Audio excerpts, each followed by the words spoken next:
Hello and welcome to the Codex Prime Podcast. We are on episode 88. It is Tuesday, September 5th, 2017. I am your host, Victor Omoayo, and with me, as always, is my co-host and social media chair, Carl Byrd. What's good, everybody? Yes, we are back once again on Facebook Live, a brand new episode for y'all. Our main topic later on in the program is Marvel's The Defenders, their latest series on Netflix, which is the culmination of all of their Netflix series to date. To date, yeah. Yes. There's more coming. Oh, yes. Sweet Jesus. Yeah, Daredevil, Jessica Jones, Luke Cage, and the other guy. Oh, just okay. We'll go into it. Yeah. So we'll go into it. Give Iron Fist some type of love, some love. Yeah. Well, he's definitely the jobber of the group. I'm trying to think of like a good analogy for Iron Fist. Like I'm thinking of like musical groups that have that one member that's nothing special at all. And musical group that had one member. Yeah. Dipset, Freaky Zeke. Yeah, sure, we can go with that. Or maybe Destiny's Child, like Michelle. Is it? I mean, it's a toss up between Michelle and Latoya Luckett as a non-special member. Latoya Luckett had her moments. Yeah. All right. Well, in any case, I would compare him more to Latoya Luckett. He really didn't get any proper shine until Defenders. Yeah. Okay. Yeah. He didn't get better development to Defenders. Okay. Yeah. All right. I mean, yeah. We'll go with that. So, in other words, Danny Rand, he's that guy in the group. Just nothing special. He's just a. He's a better support. He's a better supporting character than he is a main star. Yeah. That's what I would say. That's what I give him. I'll agree with that to a point, but we'll get into that in our Defenders. Don't shut shit out. I actually do like to see some good in some things. Well, not everything has good in it. No, but some things. There's still some things. But we'll get into that. Yeah. Yeah. So for those of you on the Facebook chat, thank you for joining us. Oh, right now it's just Aris, and there's a couple other people as well. Yeah, Aris says, "Fuck Iron Fist." Excellent review of the show, my friend. So, with all that said, Iron Fist is the Roman Reigns of the Netflix Marvel. Mm-hmm. He gets that main event character, that main character push, even though he's total trash. Yeah, that's a very apt. There's some people who will argue with that. Oh God, who will argue with that? Yeah, that's a very apt. Hey, Claire. Yeah, very apt comparison, Aris. And I would say that Danny Rand is like old man Undertaker of the group. No, see, no. Now you're just being a dick. Now you're just being a dick. I'm not even gonna let you finish it because you're just being a dick. He's just nope. He's just no. That's enough. Washed up. Let's move on. All right. Let's move on. All right then. With all that said, Carl, what have you been up to this past week? It was Labor Day weekend. Yeah. And Sunday, even though it was raining and all that, well, we had our cookouts. I went to a couple of cookouts, DJ'd one of them. Mm-hmm. And Sunday was just rather like rainy, miserable. Mm-hmm. So I spent that day watching Narcos season 3. Okay. Now that's the Pablo Escobar story? Yes. Well, season 3 is the aftermath. At the end of season 2, Pablo Escobar gets captured and killed. Okay. So season 3 kind of like depicts the rise of the Cali cartel, who are like number 2 in the cocaine drug ring. Okay. So yeah, they were second largest, and then with Pablo Escobar dying, they shot on up to number 1. So now this season is basically them trying to take down the Cali cartel. Oh, okay. That sounds really interesting. So I would say, as of right now, I would definitely say like seasons 1 and 2 were better, just because Pablo Escobar I was more interested in learning about him. Mm-hmm. But as I'm learning about the Cali cartel, this story is actually pretty good. All right, so it's like I'm pretty hooked. I think I have like 2 episodes left. Oh, okay. And how many episodes per season? 10. Oh, nice. What up, Sandra? DC4L. Okay, yeah. So that's the show you recommend I get into? Oh yeah, definitely. All right. Definitely. If you like to be informed, especially even though things happened like 20 years ago, 20-something years ago. it's still cool enough to learn about stuff. I mean, Pablo Escobar, his story was alone. Like I learned over the weekend, like he lost $2.1 billion Damn. to rats and mold. Wow. He made so much money that he had to stash it away. He stashed so much away, and $2.1 billion just went for like rats eating it, and then they had to hide it in the walls and underground and everywhere, and mold and stuff just got to it. So yeah, rats and mold. Dang. Took away $2.1 billion, and it was nothing to him. Wow. That was just like sock drawer money right there. That was, literally. Okay, yeah, I might have to start watching that show because it is a fascinating bit of history right there. Oh yeah, definitely. And then one thing I found interesting too, like during season 3, there's more hip hop. Is there? Yeah, like they're showing a scene in New York. One of the Cali Cartel members was running business in New York, and they're showing the New York skyline with the Twin Towers. Yep. And I hear Jeru the Damager name of the song I can't remember, but yeah, they're playing Poison. That was actually a really good scene, by the way. Okay. All right. Oh yeah, when when the guy like shoots up Dominicans trying to move in on his territory. Sorry, Aris. Okay, and who's the main actor that plays Escobar who plays who? Who plays Escobar or the main character? No, Escobar. Remember, he's dead. Yeah. So that was played by Wagner Moura. Okay. All right, and then I forget the names of the current cast, but it's actually Pablo Pascal who plays DEA agent Javier Pena. Okay. And he was one of the main agents in seasons 1 and 2, but then now he basically took over, the whole operation in season 3. Yeah. Okay. And if you don't remember him, he played Oberyn in Game of Thrones. Ah, yes. Okay. Nice. The dude from Dorne, right? I believe so, yeah. All right, cool. Yeah, all right. So yeah, Narcos, seasons 1, 2, and 3. All right. I definitely recommend that. Cool. And on Friday, I had some time to kill. So I checked out Marvel's Inhumans on IMAX. Ah, okay. Now, this is the first 2 episodes, right? Yeah, it was the first 2 episodes. Beautifully shot. Okay. On IMAX. I don't think I've ever seen anything on IMAX that was shot bad. No. Yeah, okay, that's par for the course. Okay, maybe I Am Number 4 was a exception because I guess that was at that time the only time it was showing at that time was in IMAX. So I was like, all right, whatever, I'll watch it. Yeah, and it was not a bad movie. But yeah, it was beautifully shot. The show is okay. All right. I would probably put it below Agents of S.H.I.E.L.D., slightly below. I went to go see it because I really don't have much info on the Inhumans. So I thought, let me go see it. Let me go check this out just to see, just to learn about them a little bit.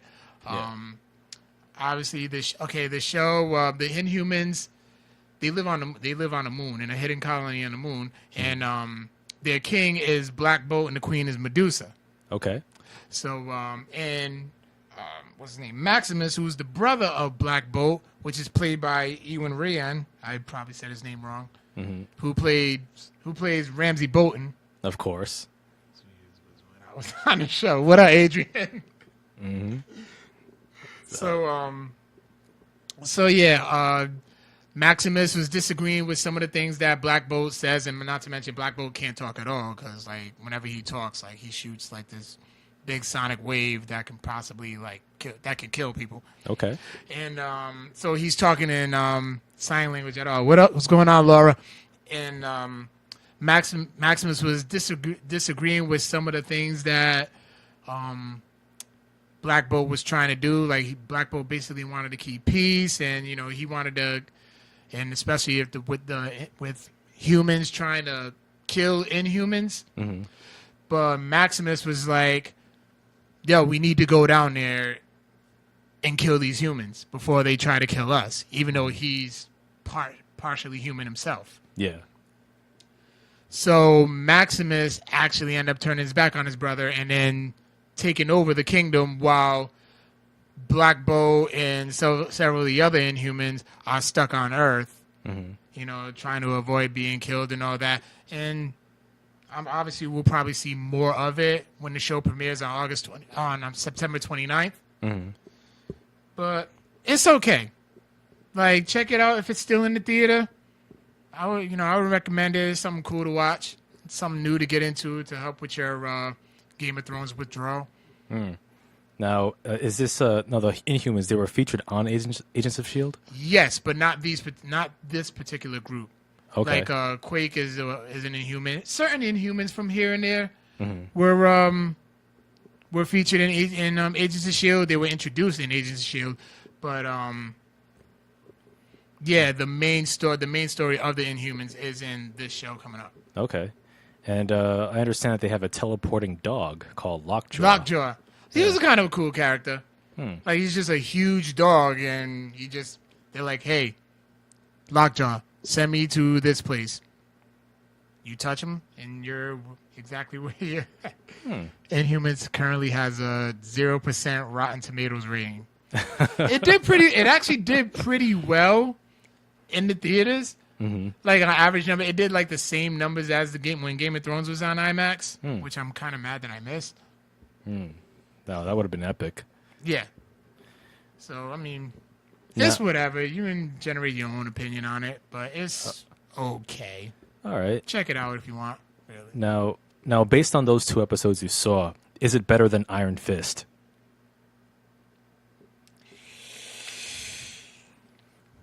They're neck and neck. Oh, they're neck and neck. That's not not really selling it too well, but they pretty much are neck and neck. Oh God, Maurice done joined the show. What up, Maurice? Yay, Maurice, back from the grave. Welcome. I guess, yeah. So, yeah, check it out if you want. I mean, I thought it was all right. Okay. All right. Anything else? Nope. All right. Okay, well, I'll file Inhumans under my I'll get to it, but probably never files. Just like Sons of Anarchy. I mean, I mean, there are other shows that have captured my interest as of now, but I will get to Sons of Anarchy in due time. Ballers. You're not gonna watch Ballers. I'll watch Ballers. I like Dwayne "The Rock" Johnson, even though it's about sportsmen and women, right? Is that what it's about? You know it's about football. You don't need to act on sportsmen and women and all that. You know it's about football. Okay, yeah, fine. Speaking of football, apparently the season begins on Thursday or whatever. Yes. And I will not be watching the season opener. But Sunday is when my season opener starts. All right, so that's when the Dallas Cowgirls play? First of all, fuck you. All right. I don't know the name of the teams. You know the names of these teams. Stop trying to act all bougie and shit. I mean, that's my Dallas Cowboys take on the New York Giants Sunday Night Football. Okay. That's when my season officially starts. All right, that's cool. Hey, best of luck to the Dallas Cowboys. They haven't won anything since Bill Clinton was in office, but we haven't won the championship, but we have won many NFC East titles. Yeah, no one remembers or knows what those are, but okay, I'll take your word for it. Yeah, that's. I mean, if there's one thing that I like about our show now is that we don't have to talk about football anymore, which is great. We can. Yeah, I'm good. We definitely can. Nah, I mean, best of luck to your Cowboys team. I hope that they blaze past the. Listen, the future is bright. The future is bright. Yeah, I hope they blaze past the New England Patriots and their obnoxious fan base and their trash quarterback and their trash coach. I mean, I really hope that a different team, wins it. I mean, give it to the loser. Give it to a losing team like the Cowboys. I'm fine with that. Team. We're America's team. Really? We are America's team. Wouldn't it be? Yeah, we got the biggest fan base. We are the most profitable franchise in the world. Really? Even more than those rich-ass soccer teams that Emirates owns or sponsors. Wait, Cowboys are still the most profitable? We are still the most profitable team. How? I mean, wouldn't it be the Patriots? Nah, they're like number 5, I think. Okay. Well, that's too high for them if you ask me, but okay. Cool. Yeah, you can. And the hater is on. Y'all done with the spoilers, though? We ain't even get to them yet. Yeah, that's towards later on in the show. Mike Medina said something over here. Yeah, he says, "Forget football. Come see me wrestle Friday." Yo, what's the info? Post the info on our on our Facebook page. It will definitely spread the word. Word. Yeah. So speaking of TV. Yeah, what you been up to? I've been. I've been watching some other shows on HBO, so I can continue justifying my HBO Now subscription. There's some new shows coming up. Wait, we can get to it. Yeah. Let's see. I've started watching Boardwalk Empire. Okay. Which is a really good show. I heard a lot of good things about that. Yeah, it's an excellent series. It's about it's like a historical fiction about gangsters and corrupt politicians in the Prohibition era in the 1920s. And Steve Buscemi, he plays the main character, Nucky Thompson, who's like this corrupt treasurer of New Jersey, of Atlantic City. And he's basically, glad handing of other fellow corrupt politicians. His brother Elias or Eli, he's the sheriff of Atlantic City, and together they work with other bootleggers and other gangsters to kind of import illegal or rather actual alcohol into the States. Since it's all rendered illegal, they work with other bootleggers to kind of apply their trade craft and make profits on the side. It's like I said, it's a fantastic series, and I'm really surprised that nobody among our circle really has never watched that show. Really, like, I don't know anybody. I've never heard anybody talk about it. Yeah, which is surprising because it's a fantastic crime drama and it's a fantastic, bit of historical fiction. I'm in the middle of of season 2. How many seasons are there altogether? 5. Oh, okay. And there's 12 episodes per season. Season 5 has 8 episodes. So the series originally ran from 2010 to 2014. Okay. And I'm definitely gonna finish it before year's end. So That's your little Game of Thrones fix. Yeah. Yeah, that's my go-to show because I've always wanted to watch it for like a number of years. It's gonna last you like a week, especially with the way you watch, the way you go through shows. Yeah, I have enough time to go through shows like water, so I'll probably get it done much sooner. I've been watching that. I started to watch this other unique series called Room 104.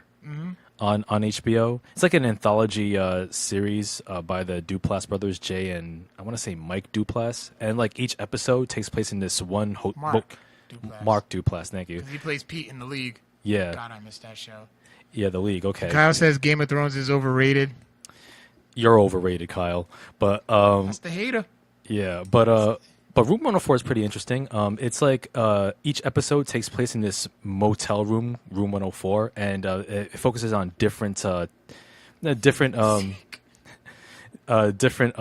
visitors of the hotel, of this particular hotel room, and each particular character they represent they kind of focus on a different like genre. Like one's horror, one's like this creepy story of this kid who may have an evil twin in the bathroom. I've watched the first 4 episodes, and there was one featuring Orlando Jones as this weird cult leader. Oh, and like he's trying to convert this woman. I forget the actress who plays her, but he plays her these DVD tapes, and it's the cult leader, the real cult leader that Orlando Jones works for, is played by Tony Todd, who as Candyman. And it's so weird. And but the weirdest episode I've seen so far. Candyman was still alive. Yeah, he's Tony Todd. No, he's still around. He's still doing it. The weirdest episode featured James Vanderbeek as Moxon? Yeah, Johnny Moxon? Yeah, that dude. Yeah, Dawson's Creek, and like him and his wife, they invite this pizza delivery boy into their room, and they start getting into this weird sexual role play where they try to. Where they keep the pizza boy against his will, and there's one part where the wife, where James Vanderbeek, he has to leave the motel room to get his wallet because he forgets it in the room. He forgot it in his car. So his wife is just sitting there. She's all scantily clad. She's in lingerie, and she tells the pizza boy to deliver the meat lover's pizza to their bed. So he puts the pizza on the bed, and then as soon as he does that, James Vanderbeek comes back in the room, and he's like, "So you mean to tell me that you went to the bed near my wife, and you gave her the meat lovers? You gave her your meat lovers?" And then it gets super weird from there. That sounds very weird. It As a matter does. of fact, Eric Silver says it sounds like a good show to watch while you're sleeping. Some episodes. I would say that the fourth episode I didn't really care for. But the James Vanderbeek episode was definitely the best one because it was so weird and like unpredictable. That's your cup of tea. Yeah, I mean, I enjoyed it. I mean, I thought it was. I mean, I never heard. I never heard meat lovers at pizza as a sexual euphemism. But hey, that's a creative way of using that term. What show is it? What channel is this on? HBO. Yeah, it's on HBO. Room 104. HBO, not Skinamax. Yeah, it's HBO. It's called Room 104, and they air new episodes every Friday night. That could be your Friday night. Yeah, cool. Anyway, other thing I've been up to, I've actually finished watching the rest of the Mae Young Classic tournament on the WWE Network. I won't give any spoilers, so I won't give any match results. This week, yesterday, WWE posted the second round, the quarterfinals, and the semifinals. And the semifinals of the tournament. So next Tuesday on SmackDown at 10 p.m., they're going to show the final two competitors, and they're going to compete for the Mae Young Classic trophy. Now, how many episodes so far? Let me see. The first one, like 2 weeks ago. No, not 2 weeks ago. Last week, Monday, was 4 episodes, and this one is, I believe, 6. Yeah, 6 episodes. That's a lot of wrestling. Yeah, Ronda Rousey was there too. Yeah, apparently there's like this mini storyline brewing behind the scenes where Shayna Baszler, who's one of the competitors of the tournament, she's one of the 4 UFC horsewomen, and 3 of them, Ronda Rousey and the 2 other ones, I forget their names. They had a couple of standoffs with the WWE's 4 horsewomen, Becky Lynch, Charlotte, and Bayley. And so there's been some kind of tense standoffs between them backstage, like they're teasing something. I saw the picture and I came across the video. I just didn't get a chance to look at it. Mm-hmm.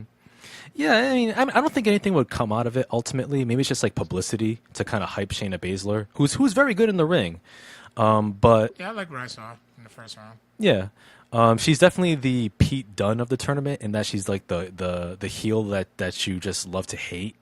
Because she pulls some real heel shit, which I won't spoil. All right. There were some other very good matches on there. For example, Mercedes Martinez, the 16-year ring vet, versus Princesa Suhei, the luchador. I saw. Okay, that one I saw. That was like in the first round, right? No, this was the second round. Yeah, they wrestled separate matches in the first round. Oh. Yeah, so they mixed it up, and they had some very good chemistry. I like to see more of these 2 athletes in the future. Abby Lath wrestled Rachel Evers, the daughter of Paul Ellering. Yeah. Abby Lath is very good in the ring. So is Rachel Evers. She has tons of potential to succeed. Now with Rachel Evers, I know she had a match with your favorite Marty Bell. Marty Bell, yeah. In the first round. Now I heard somewhere. I heard on a wrestling podcast I listened to, Solid Monster Sounds Off, that apparently Marty Bell was originally going to go over Rachel Evers. Really? Yeah, but they called an audible like during the middle of the match because that's a shame. Yeah, because apparently the match wasn't very good, and I guess Triple H or somebody backstage told the referee to have Rachel Evers go over Marty Bell, which is too bad because I didn't think Marty Bell was that bad. I thought it was okay. Yeah, maybe everyone has an off night now and then, but I hope to see more of her in the future because she is talented. Fingers crossed. Yeah, one of the most distinct matches I saw in the Mae Young Classic in the second round was Serena Deeb versus Piper Niven. And Piper Niven, she's like the big woman. Oh, okay. Yeah, all right. I know what you're talking about. Yeah, from Scotland, and for her size, she can move quite fast. And her match with and Piper Niven's match with Serena Deeb told a really good story, where there was a huge size gulf between the two. And every time Serena Deeb hit a move on Piper Niven, it also hurt Serena Deeb because it's like all that weight crashing down on her too. So it's kind of like an uphill battle. Yeah, I heard they was like really fat shaming what's her name? Piper Niven. Piper Niven, yeah. Like on social media, they roasted her. Yeah, I heard about that. I haven't read any of the comments, but I heard did. that. Oh, I did. Like I heard it was on their WWE's Facebook page, I believe. Yeah, they were bad. Yeah, they were pretty bad. Yeah, that's which is like, I mean, y'all should be ashamed of yourselves, man. That's not cool. I mean, because Piper Niven's really talented. She probably won the whole thing because of that now. Hey, you know what? Whether she wins or not, man, I hope. I haven't seen it, so yeah, I don't know. Like I would say that Piper Niven is like Nia Jax, except likable and with more talent and charisma. I like Nia Jax. The thing about, I mean, I don't want to be too down on Nia Jax. Like she has a lot of room to grow, but like she doesn't have any charisma. She doesn't have a real personality. She's just big and imposing, and her moveset is limited.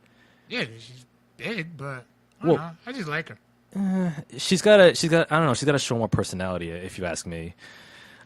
She definitely has it. Like I saw one in one of the backstage antics that the wrestlers do, where they did like some tight pants dance. It was like her, Maurice Miz, Alexa Bliss, Titus O'Neil, and they're just like dancing to like some song about tight pants. Okay. But I will say that the standout of the Mae Young Classic tournament is Kairi Sane, the pirate princess from Tokyo, Japan. Didn't see her yet. Oh my gosh, I didn't see her yet. Yo, Kairi Sane, formerly the Kairi Hojo in Japan. Nia Jax equals the female Viscera. I wouldn't go that far. Bad. I wouldn't go that far. Bad. But Kairi Sane, she is the standout of the Mae Young Classic. I mean, like she's just awesome. She's just a joy to watch. I like her whole pirate persona gimmick. And without hyperbole, she has the best elbow drop in the business today. Like Macho Man, the late great Macho Man Randy Savage would be so proud. I mean, I will say this. Randy Savage obviously had the best elbow drop in his time. Kairi Sane has the best diving elbow drop off the top rope today in our time. You see Big Show's last night?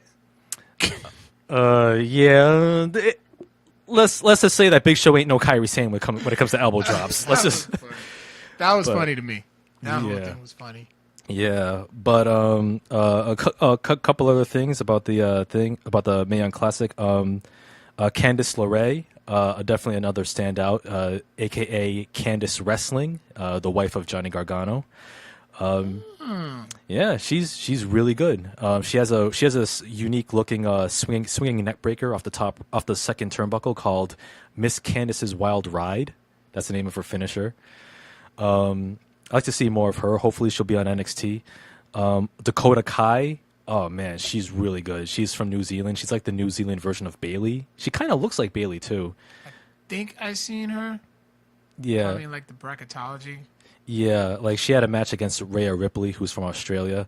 Yeah. They had a very good match together. Dakota Kai, she has Finn Balor's signature move, the coup de grace. Oh, okay. Yeah. And lastly, Toni Storm. Oh, man, another Australian wrestler, 21 years of age. But, man, she wrestles like a veteran. Like, she's really good. And hopefully she'll be signed to NXT as well if she's not already because, man, she's a primetime talent. Her and Kairi Sane, man, we got to see more of them. Hopefully I finish Narcos either today or tomorrow, and then I can get back on the tournament. Yeah. So, yeah, the Mae Young Classic, you can watch the whole tournament on the WWE Network. And, of course, the final match of the tournament between the last two competitors is next week on SmackDown, 10 p.m. Eastern. You shut your face. I'm not. All right. Just don't tell me. All right. I ain't going to spoil it.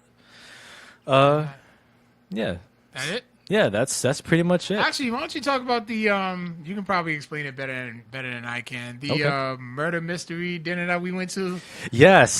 So yeah, a friend of the show, Furman, his wife Crystal. It was her birthday celebration last Friday, and we went to the Providence, Bravo. Bravo, Yeah. I know Bravo's proud of it. Yeah, or Bravo Providence. Maybe I'm getting the name mixed up. But we went to the restaurant. It's on Empire Street in downtown Providence, and it was dinner theater, and it was apparently like a parody of The Godfather, where these mental patients, basically, one of the mental patients was like styled himself as like Don Vito Corleone, and he wanted to find a new Don to take his place. Like the inmates were running the asylum, and so in between the servings of the dinner, we were treated to a really funny and uproarious dinner theater with the actors there, and I was one of the participants plucked from the crowd. I was Al the actor Pacino. Didn't he call you gay or something like that? No. Okay. No. I don't know why I remember that, but I know you guys hugged for like a long time. No, like he called me normal because like I didn't act insane. Like I just went up and hugged him like, hey, what's up? But it was unique. It was pretty unique. It was pretty cool. I'd never been to dinner theater, so it was fun. Yeah, so it was pretty fun. It was fun. Then you got to write down and choose who and pick who you thought was the killer. Yeah. Yeah, and of course Furman thought it was me, but it would have been too obvious. And then I went with it. So I said for the they asked who done it. I put Victor. Mm-hmm. He said how they did it. I put cannibalism.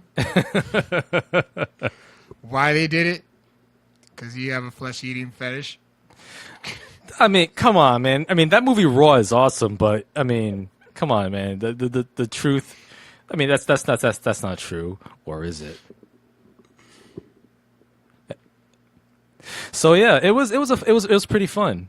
And TJ, he was one of the he was a gun-toting one of the gun-toting personnel. He was supposed to be in charge of the patients as well. Oh yeah, he was a bit trigger. He was a bit trigger happy. Yeah, I guess that's his only time of holding a gun, and the gun was fake. So yeah, so yeah, that was fun. So yeah, big shout outs to Crystal and Furman. It was a fun times to be had by all. Yeah, definitely. Yeah. So what's next? What's next here? We got some news and items for this week. Gonna touch on them. The first one is of interest. Leonardo DiCaprio, the Oscar winner, is eyed for the lead role in the Joker origin movie by Warner Brothers. Apparently, Warner Brothers plans to use the producer Martin Scorsese, who is producing the Joker origin movie, into luring DiCaprio into starring in the film. The studio also intends to cast a high-profile actor as the Joker if DiCaprio turns it down. I already said who I want to play the Joker. And that was Willem Dafoe? Yeah. You know who would be a very good Joker? Will Poulter. Yeah. He would. Especially young Joker? Yeah. Yeah, like... Although he does kind of look like Jerome from Gotham. He kind of does, yeah. He has the weird arching eyebrows, and he has that douchey face, and like, oh my gosh, like if you think that he can't pull it off, man, just watch his performance in Detroit, where he plays a sadistic ass racist cop.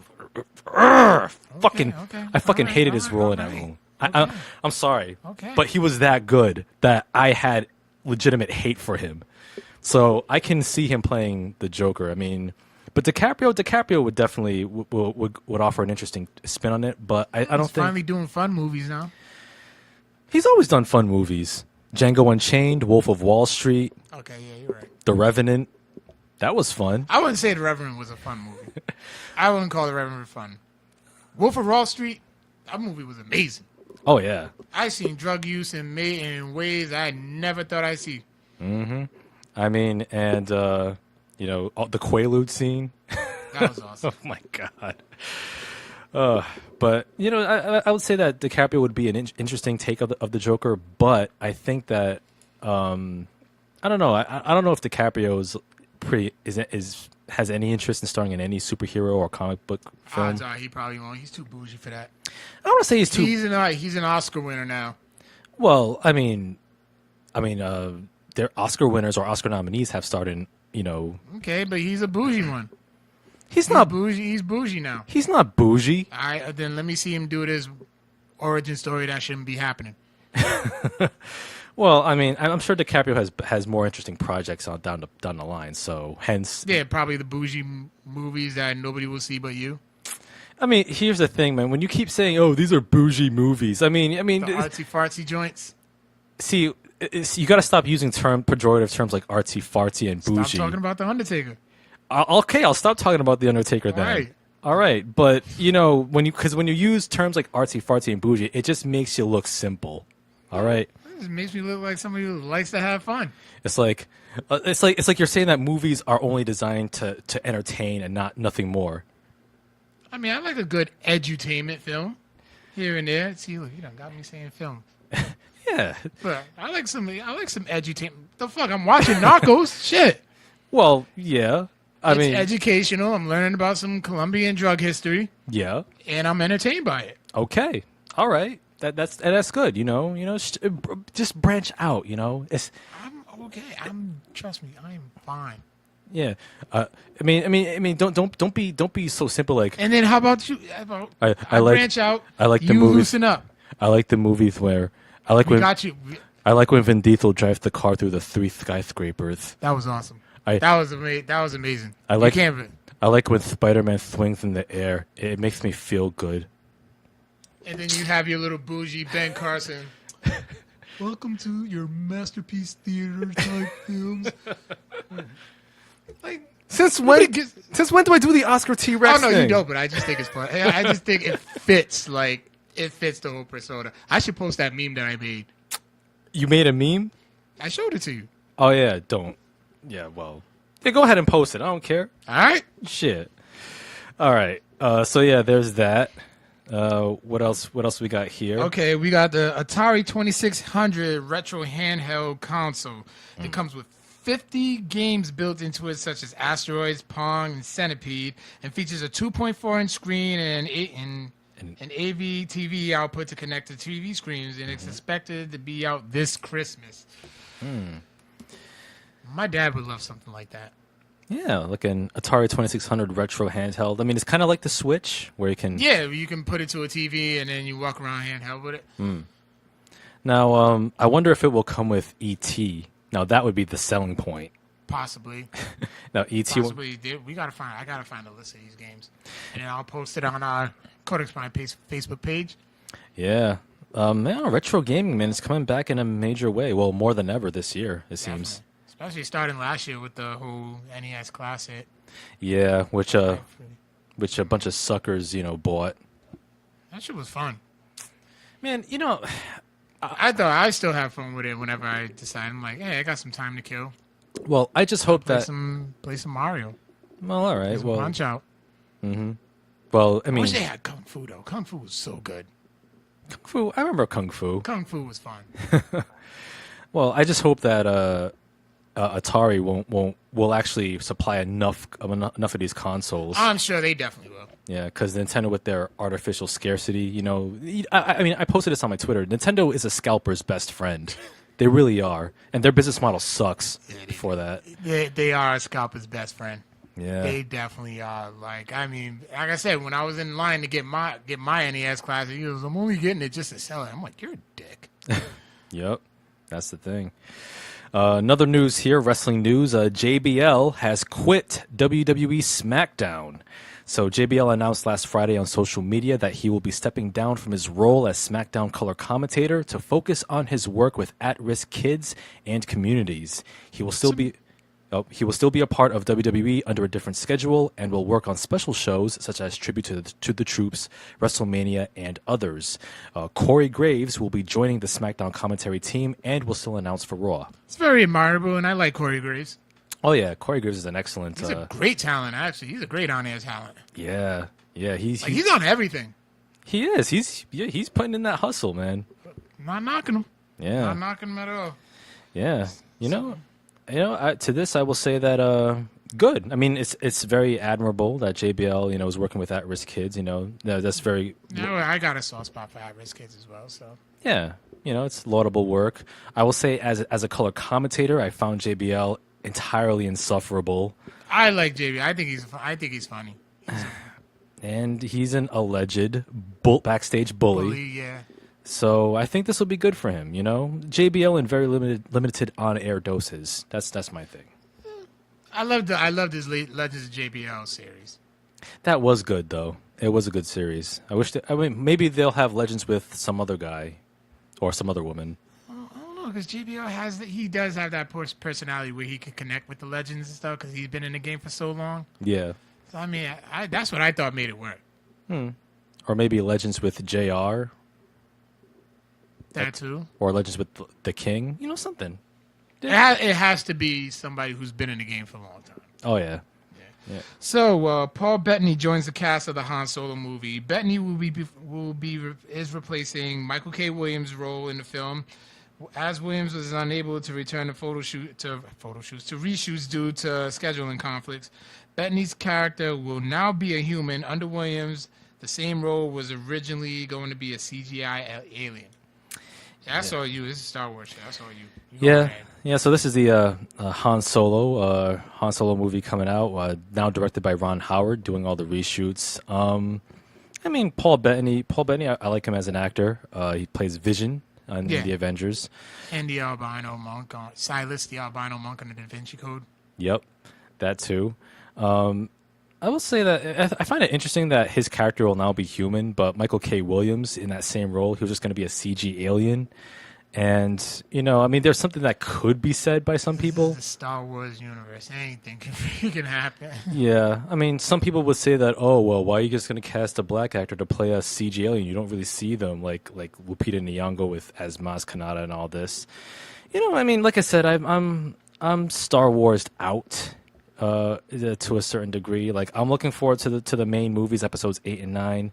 These spin-off films, y'all can have them. They're not essential at all. You'll still watch them. And the supervillain, more interested in the Obi-Wan Solo movie, must have Ewan McGregor though. And John, by the way, I'm glad to hear that you're safe too, brother. Yes. John Haponic holding down the fort down in Houston, and shout out to everyone who's going through tough times down in Houston due to Hurricane Harvey, and about to go through some times where Hurricane Irma. Yeah, so be safe down there, people. But yeah, I don't know. He said he needs a second chance. Who needs a second chance? Ewan McGregor. I mean, I would say Ewan McGregor was one of the few genuinely great things about the Star Wars prequels because he was really good as Obi-Wan. What about Liam Neeson? Liam Neeson was, I mean, Liam Neeson's always good, but his character was just a nobody, really. Samuel L. Jackson? Misused, underutilized, man. Yeah. But between this Obi-Wan movie and the Han Solo movie, like I said, y'all can have them. I'll watch them, maybe for the sake of reviewing them on the podcast. Ideally, I'll just wait until I can Redbox them. He's going to go to the movies and watch them. He will. He will.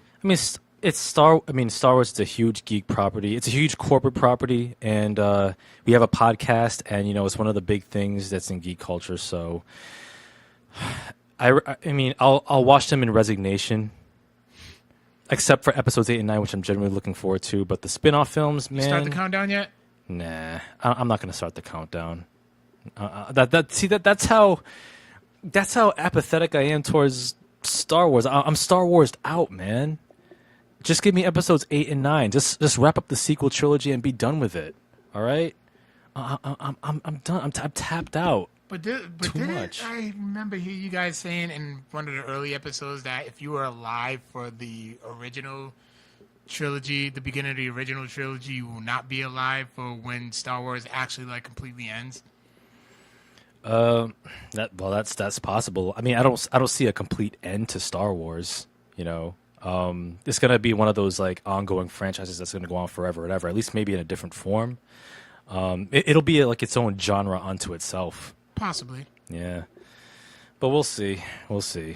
Some other news. True Detective. There's some new detective on the season 3 of True Detective. As we said, Mahershala Ali will be starring in it, and he stars as the lead character Wayne Hayes, who's a state police detective from Northwest Arkansas.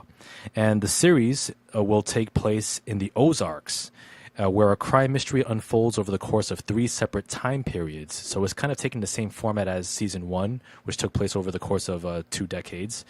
The series creator, Nick Pizzolatto, and director Jeremy Saulnier, who directed Green Room last year, they will be co-directing this 3rd season of the show. And Pizzolatto will be writing every episode with the exception of the 4th, which will be written by Deadwood creator David Milch. Now, Green Room, isn't that the movie that you watch where Patrick Stewart plays a Nazi? Yeah. Okay. Yep, starring the late Anton Yelchin, one of his final roles, unfortunately. That was a really good film. It was entirely very violent, very effed up, but still very entertaining. Which is right up your alley. Yeah. Whenever shit's fucked up, you're so in line for it. Well, I mean, you're a weird dude, man. I'm not a weird dude. I'm not a weird dude, but here's the thing: like, it just so happens. I'm a fan of good storytelling and interesting characters. It just so happens that several of the good characters and storylines that I follow happen to be messed up in some way. You enjoy those the most. Well, it's not so much about, oh, I just want to watch effed up shit for the sake of effed up shit. I want to see how well done it is. You know, it's not shock value for shock value's sake. It's how well you do it. You know, like the Overnight, which I'm sure you loved. Overnight was so weird. Yeah, it was. But we definitely discovered that you had a distinct taste for butthole art. I don't have a taste for butthole art. It's the characters in the fucking film. Oh, man, that was so great. That was so great, man. I was listening to that episode in the car with my resident, and he, like, when we broke that out, I never, ever, I've known him for, 6, 7 years. I'd never seen him laugh so hard. Wow. Now it was to the point where we was in the car. You're still to this day, you are referred to him as butthole art. Your name is Butthole Art. So see, well, if it brings joy to somebody, that's fine. All right, Butthole Art. Shut up, man. All right, let's read this last headline before we get into our main discussion, man. All right. Want me to do it? Yeah, you can do it. Okay, Ed Skerin drops out of the Hellboy reboot film. Yeah. First of all, I don't even think let me finish. Yeah. Okay, the Deadpool actor was originally set to play the role of Benjamin Daimyo, a Japanese-American character in the Hellboy comic series. However, in a statement he delivered on Twitter last Monday, August 28th, Skerin explained that he was initially unaware that the role was originally an Asian character, and after learning this, he stepped down, expressing the need for more ethnically and diverse roles, and that to neglect the responsibility would continue in worrying tendency to obscure ethnic minority stories and voices of the arts. Yeah. Honestly, I don't think there should be any Hellboy without Ron Perlman. Oh, come on. You're not going to give David Harbour a chance? Nope. David Harbour's a good actor. I'm sure he is, but he's not Ron Perlman. Well, I mean, Ron Perlman knocked it out of the park, but we're not going to get a Hellboy 3, unfortunately, and Ron Perlman, he's up there, man. He's getting up there. It's all right. He can be CGI. He can just voice. There's ways you can do it. Nah. I'd say that I'm giving this David Harbour Hellboy a chance, and good on Ed Skerin to drop out of the role, to combat whitewashing, Yeah. Well, he's like an avid comic geek anyway. Oh, great. Nice. Yeah, that's why he was like so quick to sign on to play Ajax and Deadpool. Oh, nice. Awesome. Yeah, and What Anna? Yeah, plus dude's like around our age actually too, right? Ed Skerin? Yeah, he's like 32, I believe. Yeah, maybe a little older. Yeah, nice. So yeah, this is a good call from Ed Skerin to drop out of the Hellboy role. Give more representation to Asian actors out there, man. We're not invisible. They're everywhere, man. Give us the roles that were meant to be we're played. only speaking to half of you. Yeah. So what? I represent, son. My Asian peeps out there, shout out, big shouts. Sure. We're all over the world, man. We're like the Hand. Speaking of the Hand. Yes, speaking of the Hand, we are getting into our main discussion this week. We're talking about Marvel's Netflix series, The Defenders, which is the culmination of their Daredevil, Jessica Jones, Luke Cage, and that one dude that nobody likes. Just say his damn name. Ain't gonna care. The Iron Fist. Yeah. Iron Fist. Yeah, that guy that no one likes. So essentially, this takes place after shortly after the events of Danny Rand's kung fu fighting show. Iron Fist. Yeah, and You know what it is. Just stop. Just say it. yeah, whatever. And in this show, Matt Murdock, Jessica Jones, Luke Cage, and Danny Rand all meet up to combat the Hand, who has some nefarious plans in New York City. Apparently this involves resurrecting Elektra Nachios, who died, who was killed in Daredevil season 2, but is back to life as their main weapon, the Black Sky. Now, can these four heroes team up and save the day? Will Iron Fist be a more tolerable character? Is anyone looking forward to Iron Fist season 2? I think not. But let's get into it. Carl, what did you think of the Defenders? First of all, did you give spoiler warning? No. Oh, yes. No. Spoiler warning. So for those of you who have not watched The Defenders yet, it's 8 episodes on Netflix. So it's fairly quick. We're going to get into spoilers of the whole series. So if you haven't watched it, be sure to just press the mute button, and keep the views up on our episode. Sure, definitely. Yeah. And once we're done, we'll just point to the screen and you guys can, unmute or something. We'll give you a signal of something. I don't know. All right. Or listen later. Listen back later when you watch the series. Either way. Yeah, so there it is, your spoiler warning. So Carl, right. What you think of the show? I enjoyed it.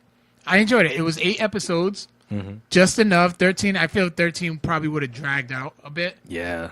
But 8 episodes was perfect. Jesus Christ, my eyes like freaking killing me. But 8 episodes was perfect. I loved how they bounced, how whenever they bounced from character to character, there was like a different tint to the scene. Like whenever they went to Luke Cage, it was yellow. Whenever they went to Daredevil, it was red. Jessica Jones, bluish purple. Iron Fist, green. And I would have to say that there was actually better character development for Iron Fist. Okay. I mean, they showed like he actually has an importance to the story instead of just saying, "Okay, here we got Iron Fist now. We'll throw him into the mix." Yeah, I would say that, like I said, I've only watched the first 3 episodes of Iron Fist, and I was already done because I found that those 3 episodes intolerable, and I found Danny Rand to be a really insufferable character. I'll get to that when I get to the Easter eggs. Yeah. I will say that as a supporting character, he's great as a supporting actor.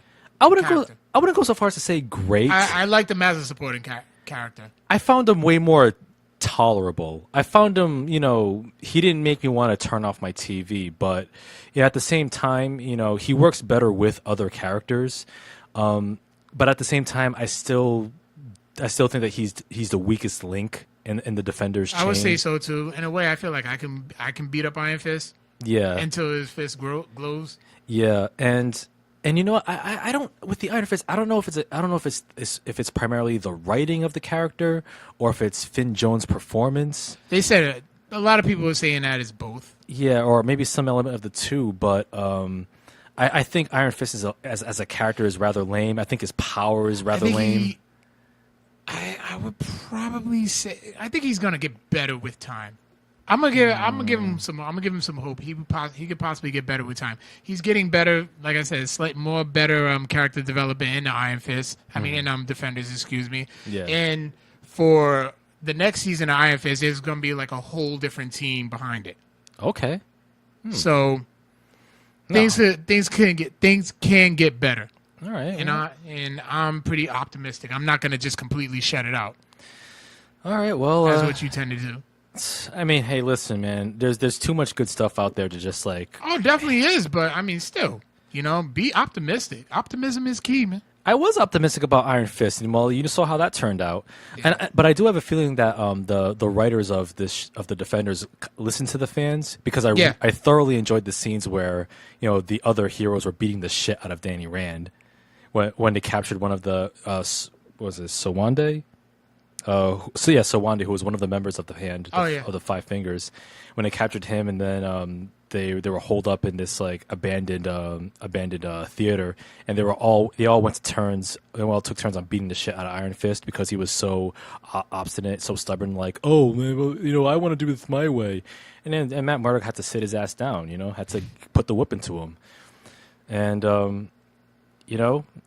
mean, I think Iron Fist as Matt Murdock's punching bag or Luke Cage's punching bag. I think that's the best role for him, if you ask me.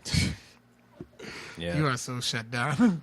I'm sorry, man, but he's just not good. I mean, I get his ultimate purpose. Yeah. Which was revealed in the final episode of the show. I mean, but when you really boil it down, his whole purpose was just to open a door. Yeah, it is. It is. That was it. And I was like, really? The story was still good. The overall mystery, like setting up like the ultimate mystery of the hand and why they were there. I thought, I don't know what I was expecting. I think for me, that's probably what it was, because I didn't know what I was expecting. I knew like the hand was involved. Sigourney Weaver's character, I knew nothing of it. I had no idea what she was gonna do. So and I refused to even like look into it. Like, I enjoyed the trailers and stuff, but I did not want to look into it. I just want to be completely surprised, and that's what helped me like enjoy it. Yeah. Yeah, and the Sigourney Weaver, she plays the leader of the hand. Yeah, Alexandra Reed. Alexandria. Oh, Alexandra. Actually, I'm sorry. Yeah, she plays the leader of the hand, and she has the four other members working underneath her, and they're all and their plan. I thought that the ultimate reveal of the hand and what their motivations are. I thought it was a little unclear throughout the Defenders, because I expected something a little more epic in scale. Yeah. But it kind of boiled down to like basically the five fingers of the hand, with Alexandria included. Like, they all just wanted to remain immortal, and apparently like the source of their immortality, or the substance, was harvested from the dead dragon bones, right, buried underneath New York. And I don't know if it's the same dragon or one of the dragons that, rather the same dragon that Iron Fist fought when he was in Kunlun, how he gained his powers. I thought that was like, really, when it boils down to, it was like just five old people just trying to live forever. I don't know. I thought that was a little lackluster. I felt there was one thing I was disappointed at. I wanted to see Kingpin. Yeah. Somehow, some way, just like him showing up. He's probably going to be in Punisher. Mm-hmm. I'm not sure. When is Punisher coming out? I think it's coming out next year, if I'm not mistaken. Yeah, if I'm not mistaken, there's next too much year. waiting for me going on now. Hey, there's plenty of shows you can get into, man. There is, but just Jesus Christ, that's a long time. Yeah. It would have been interesting to see Kingpin in this series, because I think he's like Kingpin working hand in hand with the hand. Yeah, I see what you did there. Yeah, but yeah, I think because Kingpin is definitely the most compelling villain in the Netflix series, and I think that I think it would have been a smarter move. The only thing I probably would say is Kilgrave was a scary ass villain. Yeah, he was. He really was. I'd probably say Kilgrave has him beat by like very little bit, mainly because of his powers. Yeah, I would agree with that. Although, like, apparently I don't know if it's confirmed but they're gonna try to bring Kilgrave back for Jessica Jones season 2. I don't know how. He did drink a substance in Jessica Jones. So that's what I'm guessing that would bring him back. Something that makes him like the Purple Man. Like, yeah. I don't know. I think that would be a bit of a cheat if they brought him back. He was supposed to see. He was the guy who plays him. I forgot his name. Oh, David Tennant. Yeah, he was seen on, during the shoots. All right. Well, maybe it's a flashback scene. I hope. I don't know. But yeah. With this series, The Defenders, what were some other elements that you liked, and also, or maybe kind of felt like I enjoyed the corporate boardroom fight. Oh yeah, that shit was dope. a lot of stuff, which I will get into in the Easter eggs. I just loved everybody's involvement, how they just how everybody was still separate, and just the way they brought everybody together. Yeah. Like that was like what I was really looking for the most. I'm like, all right, we seen in the trailer how Matt Murdock meets Jessica Jones. I'm like, all right, we already know how Luke Cage and Jessica Jones still had that history, but I'm like, all right, how is Luke Cage gonna meet up with Daredevil? How is Luke Cage and Iron Fist gonna meet up and eventually will form for Heroes for Hire? Jessica Biel says Kilgrave comes back to give her the first car Jessica Jones drove. I don't know if that's... Oh, okay. Well, I don't know if that's a spoiler or a rumor, but we will see. We shall see. With Luke Cage, when you mentioned the boardroom fight or the hallway scene, because I noticed with each Netflix series, Marvel series, there's always that hallway fight. There's always a hallway fight. With Luke Cage, the 2 seasons of Daredevil, I believe Jessica Jones had one. It's like that long take of like all. Oh, she said it was a joke. Okay.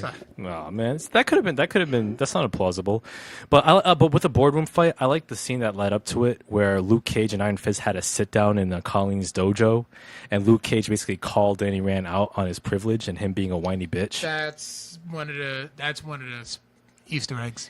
Yeah, just to give my brief thoughts on it, I like the fact that Luke Cage told Danny Rand that you can't just go around beating up poor folks, because and then Danny Rand's like, he has a simplistic mindset. It's like, well they're working with the bad guys, so therefore they're evil, and I wasn't gonna kill him, and then it's like, and then Luke Cage has to set him straight, like, yo, these dudes, they don't really have a choice in the matter. They're just trying to feed their families. I mean, it's not like they can apply for jobs. I mean, they got to do what they got to do to survive, and Danny Rand, him being a privileged white kid, he has other powerful means to get what he wants, not just a lame glowy fist. Yeah. And well, now that you mention that, I might as well just go to it. That was actually just a take on it's like them saying, okay, we own where we messed up with Iron Fist. Okay. So they were kind of like taking a jab at themselves with that one. I see. Like messing up with Iron Fist, and like they cast a white dude to play the role, even though the character. Well, was just white. the whole the whole worn out white privilege character. They were just like, all right, we know where we messed up with this, so we're gonna take it. We're gonna make jokes about it. We're gonna own it. It's like that episode of Family Guy when Cleveland came back. Okay. And they roasted Cleveland. Like the other guys roasted Cleveland. They're like, and Cleveland's like, okay, this is constructive. It's just basically they were taking shots at their own property. Like, okay, we know we messed up with this one. Now let's move forward. Okay, I can see that, and because like their way of saying that, yeah, we know a lot of people have problems with the character, right? But I will say that like with that scene between Cage and Rand, I think that there's some. I can kind of see the seeds of them of having the Heroes for Hire coming out. Yeah, like where and it was said that they have great chemistry together. So and they really enjoyed working together. So Heroes for Hire could be coming. It could, and maybe this will be the show to actually make people or make Iron Fist a likable character. Yeah, because like I said, I think there's always room for improvement. So now that they like switched the personnel of whoever's going to be running Iron Fist season 2, it could definitely be an improvement. Yeah, we shall see. Fingers crossed. If because they do have a good chemistry, and like there's a whole lot of like social commentary you can say about their whole dynamic. Yeah, Luke Cage, like I like his whole purpose in the story in the Defender storyline, like how he's trying to figure out how he can best serve Harlem, right? Be the man of the people and whatnot. And maybe Danny Rand can learn a thing or two from him. Exactly. Yeah. Okay. One character though that I always enjoyed on the show was Stick. Yeah. I was kind of hurt when he killed him. I was shocked. Man, I wasn't expecting him to die, and I was just like, damn. Yo, Stick is a character that gives zero fucks. This dude cut his own fucking hand off. He really did. He was tied up to a pole, and he was like, he just ran off. He Should have just did what Deadpool did and just left it with his middle finger up.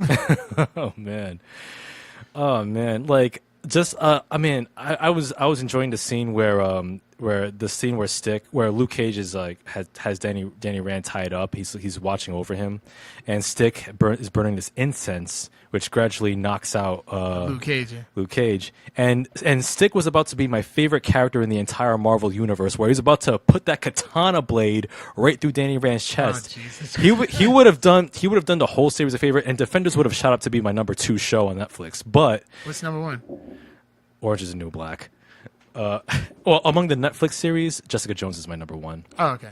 Yeah, I ranked Jessica Jones number 1, followed by the 2 seasons of Daredevil, then Luke Cage, and by default the Defenders, and then Iron Fist is like at the bottom. Yeah. Okay, I would say Luke Cage. Luke Cage is for the culture. I'm part of the culture. Yeah. Luke Cage, Jessica Jones. Jessica Jones in a way was like creepy. It was like it was very suspenseful. So that's what really drove me in. Then Daredevil, Defenders, and Iron Fist. Okay, yeah, I can get with that. Yeah, it's a good order. Let's see. You said there were a bunch of Easter eggs that you wanted. Okay, you want to get into that? All right. Well, the first one. The New Harlem Renaissance ad. If you notice that in the beginning where Luke Cage was on his way home from prison, on the bus there's actually a New Harlem Renaissance ad on the side of the bus, which was the campaign for Mariah Dillard. Oh, okay, yeah, Alfred Woodard's character. Right. Yeah. Right. Okay. The next one is, if you notice that Luke Cage was wearing his signature yellow shirt that he has worn throughout the comics, and if you notice too, also like, well, Daredevil always had his outfits. Jessica Jones, they showed her outfits from the comics one time, and she thought it was ugly. Oh yeah, yeah. Which it really was. Yeah. It looks good on comics, but not the way they had it. Yeah. And Iron Fist is starting to get into his green outfit little by little, which I was hoping they would get to. Yeah. But so you can start seeing that they're starting to wear their more signature outfits and colors. Number 3 is the references to the incident. Okay. Which ties them into the much more greater MCU. Yeah. There were 2 references to it. Okay. Okay, the first one was a caller calling in for Trish Walker's radio show, and he made a mention of the incident. And then the second one was in Karen Page's office, which used to be Ben Urich's office. If you look in the back, there's framed newspaper articles that were and the headlines, one referring to the Battle of New York or the incident, what they call in the Netflix universe. And also next to it, you can see one that says Harlem Terror. Now that actually dates back to 2008's Incredible Hulk. Okay. Where the Hulk was fighting the Abomination in Harlem. Oh, okay. So Abomination is the terror.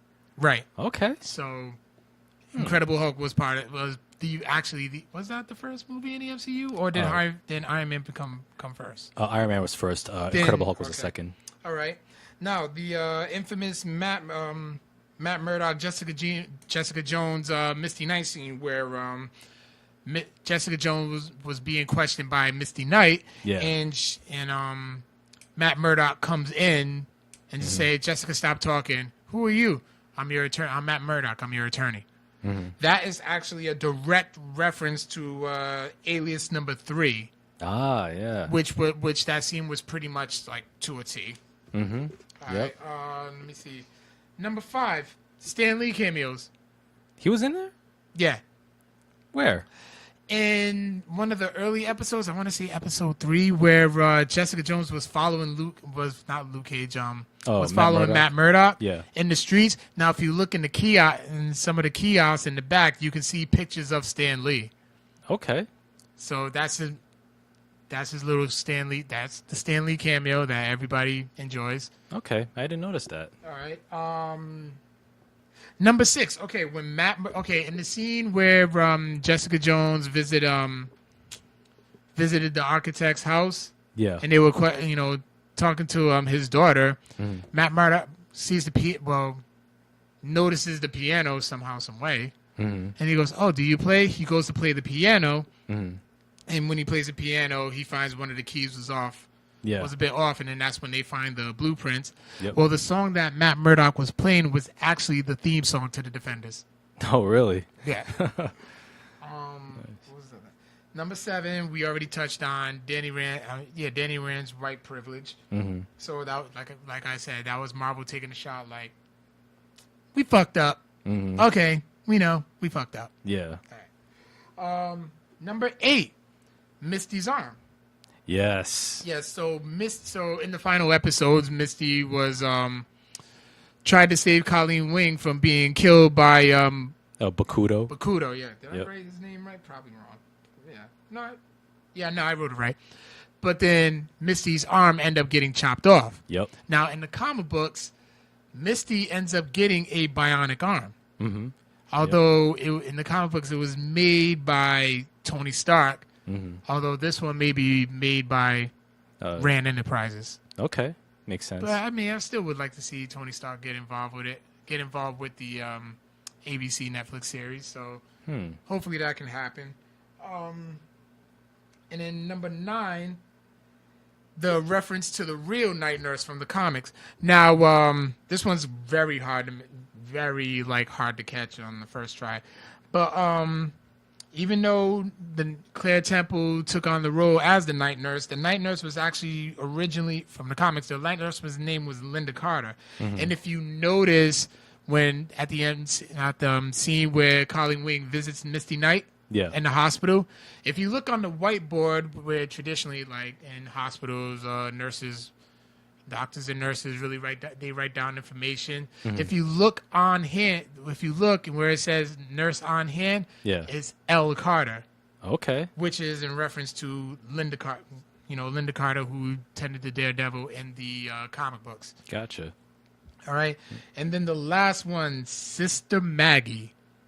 Yeah. Now. I want to talk about that for a second. Right. I'm gonna say that, and this ties into my feelings about the ending. I think that the ending of the Defenders and the whole last climactic action sequence when they're deep underground at Midland Circle, right, where the Dragon Bones were, that really irked me because I felt like the writers wrote themselves into a corner. Because mind you, okay, so apparently the rest of the hand they apparently die off. With the exception of Madame Gao, the Japanese one, what's his name? I thought it was a really interesting character. Yeah, he was the one who didn't speak a lick of English. Yeah, Murakami. Yeah. Where the first scene we saw him was in a couple episodes before that, where he was dissecting a bear. Yeah. I thought it was really interesting. Interesting. Character. I would have loved to have seen more of him. Oh yeah, definitely. So basically to set up the scene, the climactic sequence takes place underground Midland Circle, the skyscraper, and they're 10, 20 stories underground. Right. And they're fighting all these hand ninjas. The Defenders are fighting all these hand ninjas. And apparently before that, Colleen and Claire, they set some bombs around the building in order to destroy it. So towards the end, I think the bombs get set off, or there's some sort of explosion that happens, or one of the bombs explodes. Murakami, he ends up falling from the elevator as the Defenders are trying to escape, and then he gets impaled on some rebar at the bottom, and then Madame Gao comes up to him and goes, "What's going on?" And Murakami's in his dying breath, like "What's going on?" And then Madame Gao says, "The end." And so Daredevil is still underground, and he's fighting one-on-one against Elektra. Daredevil tells the rest of the Defenders to leave, to escape, to get to high ground, to safety. And so at the end, he manages to fight Elektra Nachios. He manages to get her to see the light, to kind of, overcome her brainwashing. And so they embrace, they declare their love for each other. And so Matt Murdock and Elektra, they embrace in a kiss as the building comes tumbling down on top of them, and they're underground, so there's no visible means of escape. Yeah. And at the very last scene of the Defenders is Matt Murdock waking up just fine just fine in bed with apparently who may very well be his mother. I'll get to that. Sister Maggie. Nope, I'll get to that. So, okay, like you said, Matt Murdock wakes up in it's like a dorm for nuns, but I just cannot. I never knew the name of it. Convent? I believe so.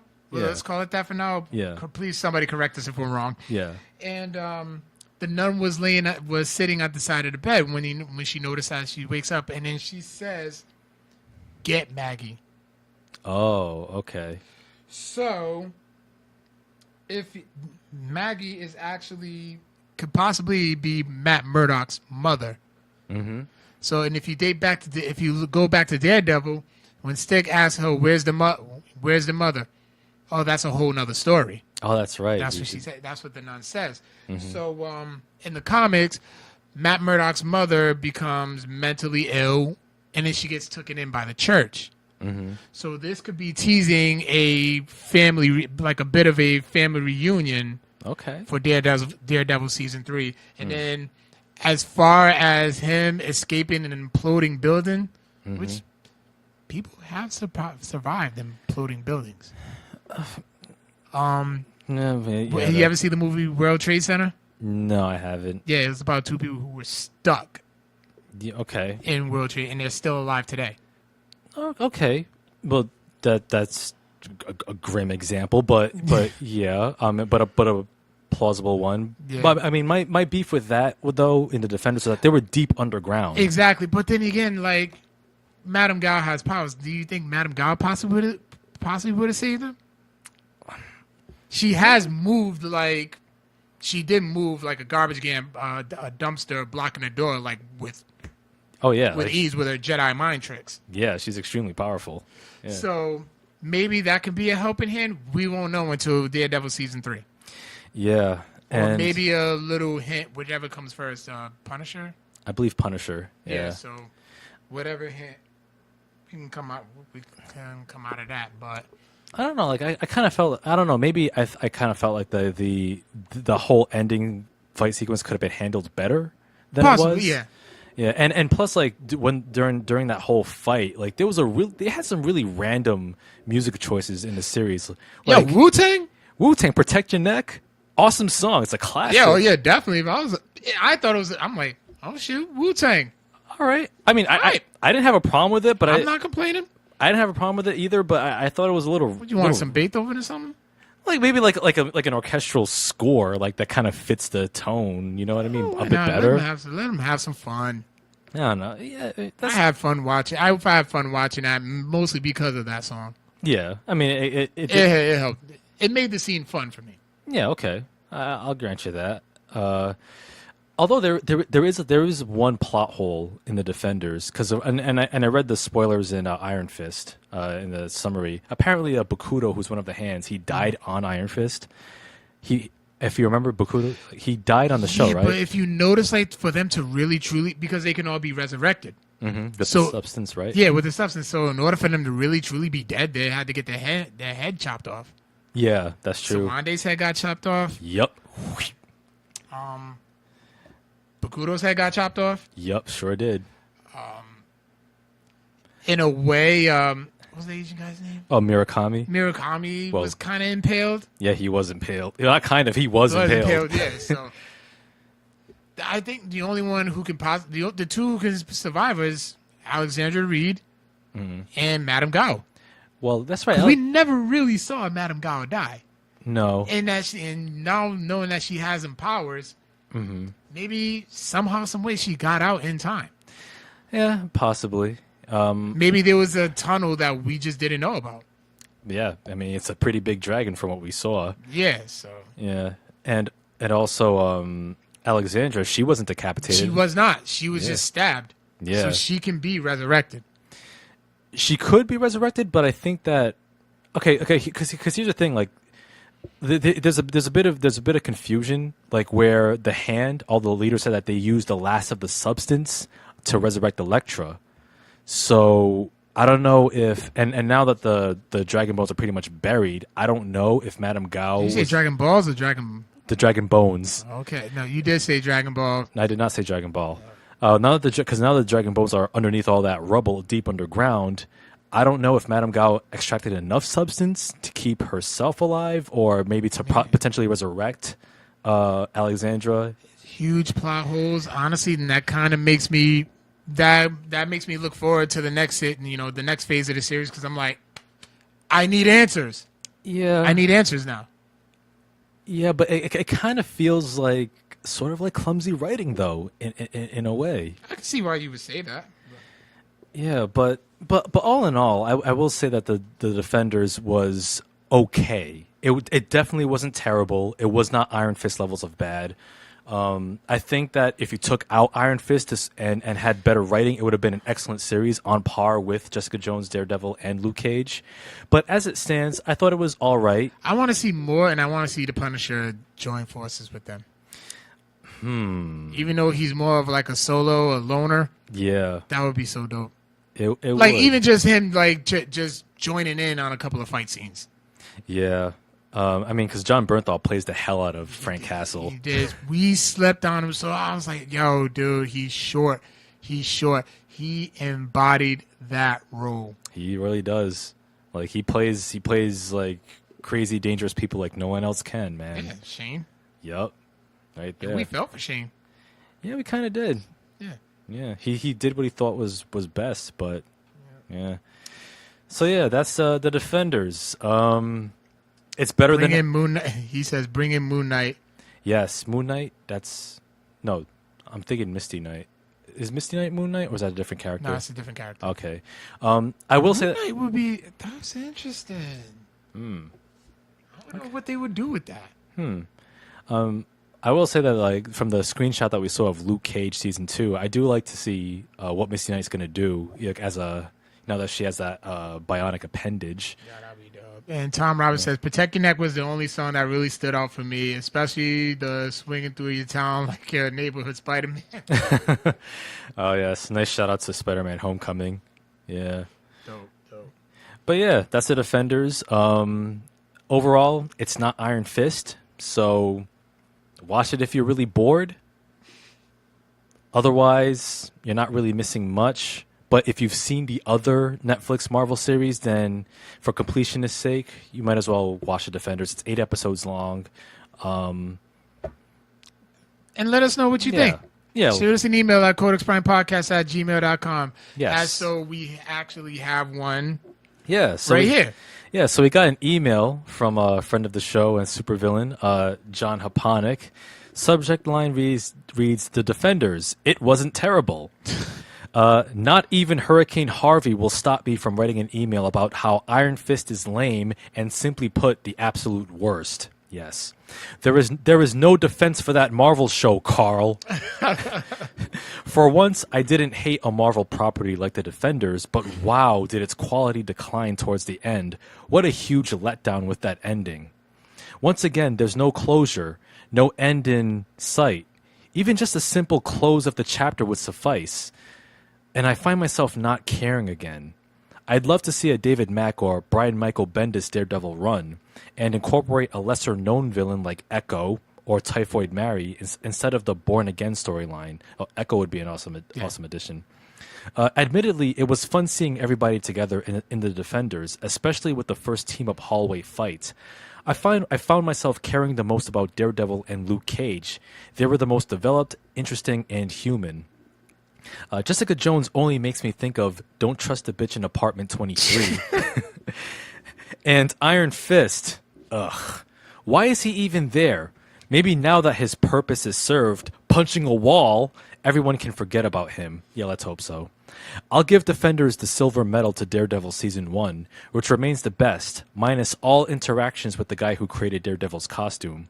Then Daredevil Season 2, until Punisher goes to jail.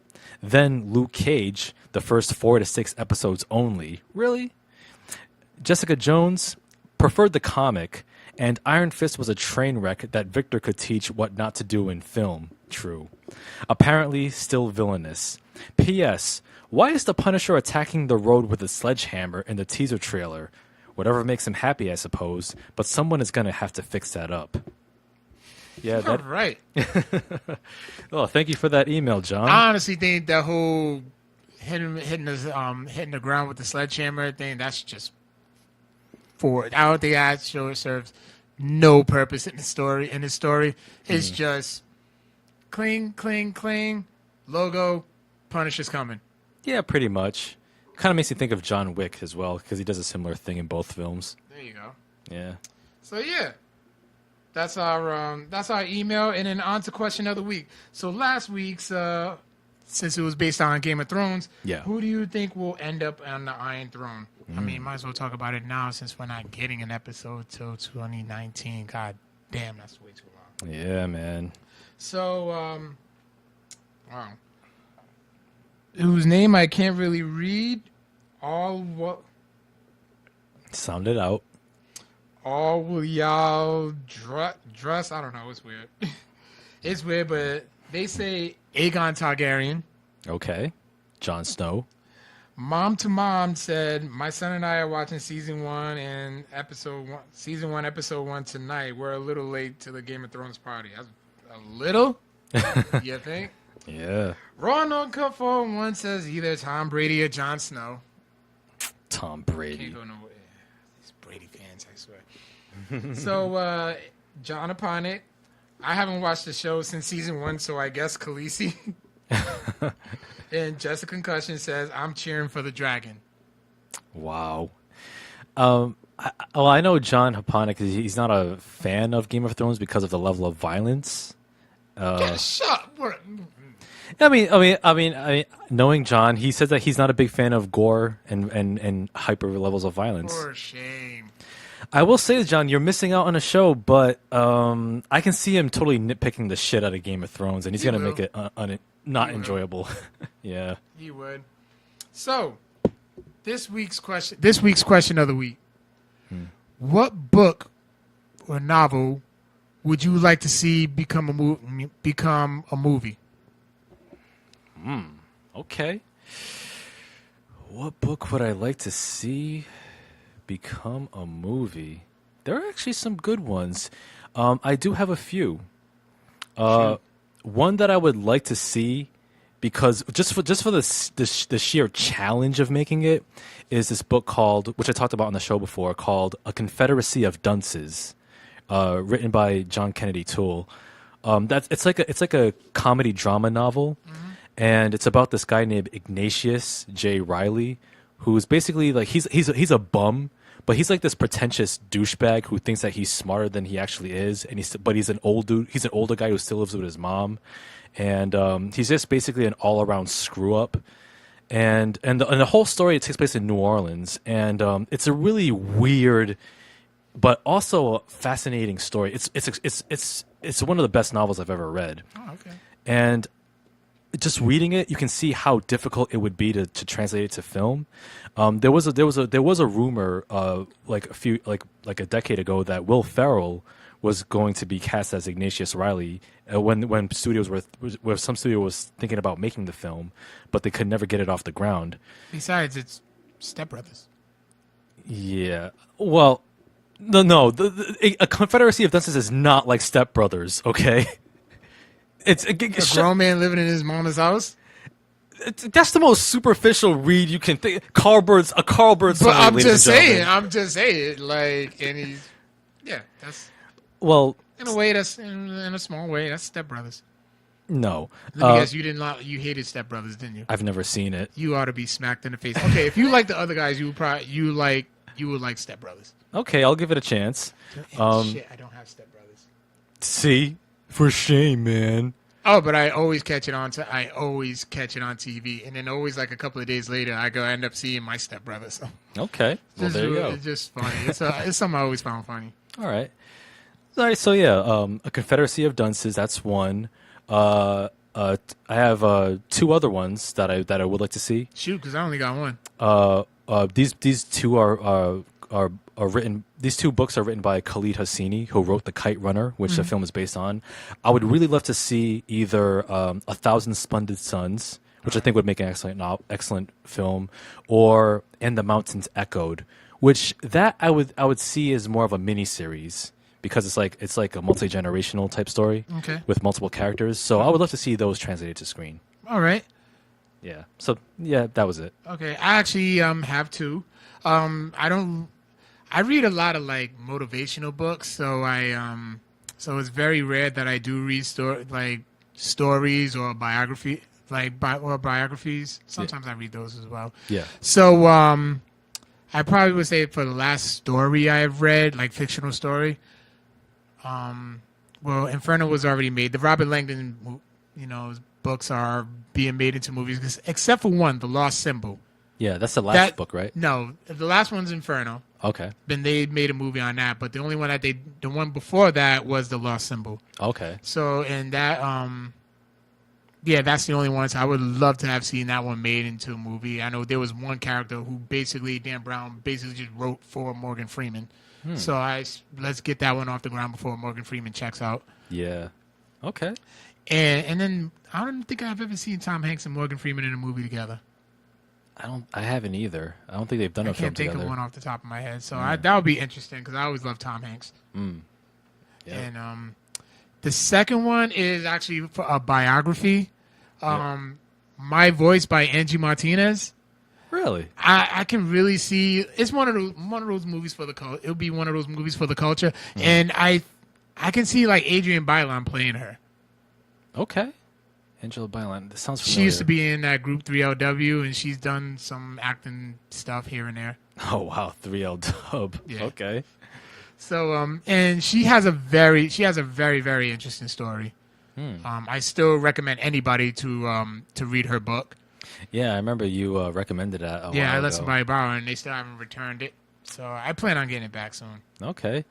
Oh, and I have one more. Go ahead. It's a nonfiction one. I would love to see a mini series of The Black Count about the real the father of Alexander Dumas, who wrote The Three Musketeers. Okay. The father of Alexander Dumas, he was actually a general for the French army during the 1700s. Oh, okay. And his story is awesome. It's epic in scale. Like the book Black Count, which is written by Tom Rice, that's an awesome read. And reading that, I can definitely see that being like an HBO miniseries or even Netflix. That's okay. Cool. Yeah, that really we need to see that on screen. Yeah, absolutely. All right. Yeah. All right, so there you go. There's our questions of the week. We will have that up on our social medias within a day or two. And also, we are going to be on September 11th, next Monday. We are going to be at Raw Coco's for the Aftershock North America tour. You can catch us over there at 5 p.m. We're going to be, kicking it with some of Aftershock's writers and artists, as long as some other local comic book writers and artists. Yep. Their special guest will be writer Paul Jenkins. He's either an artist or a writer, one or two. Yep. But he's definitely going to be there. So come through, check us out, show some love, say hey, buy some comics off of Reagan, get schooled by Reagan because he'll do that. So, check us out. We hope to see you there next Monday. Yes. And that's pretty much all I got. Yeah. And you can also find us all over the social media, all our episodes on Facebook Live, YouTube, SoundCloud, and iTunes, and Google Play. Did you say YouTube? Yeah. Okay. You can also find us on Instagram as well. All right. And also tune in next week, next Tuesday. We're going to be joined by our very special guest, Afton O'Neill. She's the designer of Infamous Designs, her urban denim clothing line. So she's going to talk about that. And our main topic is going to be season 2 of Insecure. Yes. A lot to discuss on that, and I'll probably be as raunchy as ever. Yeah, so, if you haven't watched Insecure, you should. And I have a lot to say about this show for sure, man. Oh, yeah, definitely. So, look forward to that. All right. So that's pretty much it. Thank you for watching. Thank you for listening, and we will catch you on the flip. Peace out, nerds.